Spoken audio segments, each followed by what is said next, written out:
How to build the column for a front gate. A front gate adds a ritzy touch to any yard, but hiring contractors to build and install it can be as expensive as it looks. Doing it yourself can cut the price down significantly, yet it requires no special training. Building the columns to hold your eventual gate is one of the more important parts of the installation process, as you want to form a solid support for your front gate to hang from. Things you will need: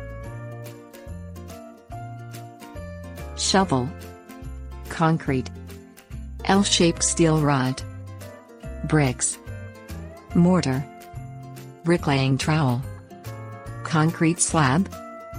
Dig a hole for the column's foundation to a depth of 42 inches. Make the hole 12 inches wide and 20 inches long, running parallel to your driveway. Mix concrete according to the directions on the packaging and pour it into the hole until it is halfway full. Submerge the horizontal portion of an L-shaped steel rod into the concrete, with the vertical portion, the height of your column, pointing straight upward. Wait 24 hours for the concrete to set.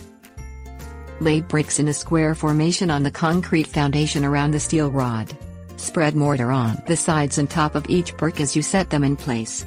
Lay a second row of bricks in the same way, staggered, scraping off excess mortar that squeezes between the cracks.